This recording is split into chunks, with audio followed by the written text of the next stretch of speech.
অস্ট্রেলিয়ার পর এবার জিম্বাবুয়ের বিপক্ষে সিরিজ খেলতে মাঠে নামবে বাংলাদেশ। টেস্ট চ্যাম্পিয়নশিপের বাইরে সেই সিরিজ হতে পারে একাধিক খেলোয়াড়ের সুযোগের মঞ্চ, যেখানে লিটন নাহিদদের বিশ্বকাপের ভাবনায় বিশ্রাম দিতে পারে বাংলাদেশ।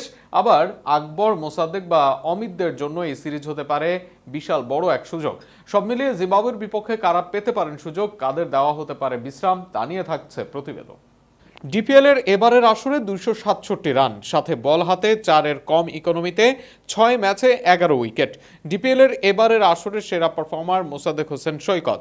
গত কয়েক মৌসুম ধরেই সৈকত ভালো করছেন নিয়মিতই, তবে এরপরেও নানা অজুহাতে জাতীয় দলে আসে না সৈকতের জায়গা।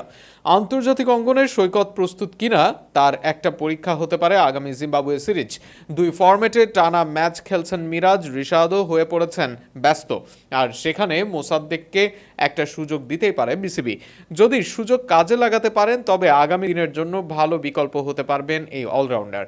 টি-20-র অধিনায়ক লিটন দাস বর্তমানে 3 ফরম্যাটে অপরিহার্য অংশ। সামনে 2027 বিশ্বকাপকে কেন্দ্র করে জিম্বাবুয়ের বিপক্ষে টেস্ট সিরিজে বিশ্রাম দেওয়া উচিত লিটনকে।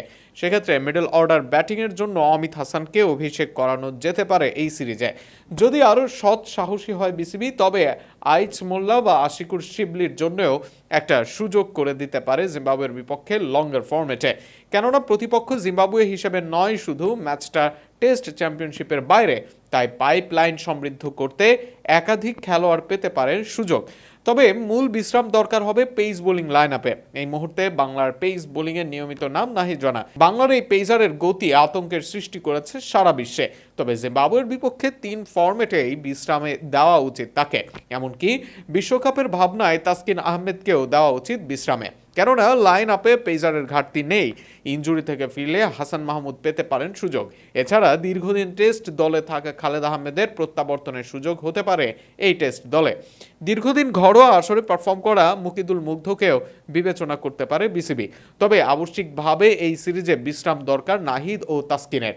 শর্টার ফরম্যাটে আকবর আলী, জিসান আলম বা হাবিবুর সোহানদের সুযোগ দিতে পারে দল। সেক্ষেত্রে তানজিদ তামিম বা হৃদয়ের মতো যারা দলে স্থায়ী, তাদেরকে রাখা যেতে পারে বিশ্রামে। সব মিলিয়ে দীর্ঘমেয়াদী পরিকল্পনার অংশ হিসেবে অনেক খেলোয়াড়কে বিশ্রাম দিতেই পারে বাংলাদেশ ক্রিকেট বোর্ড। এবার দেখা যাক এমন বিচক্ষণ সিদ্ধান্ত নিতে পারে কিনা বিসিবি।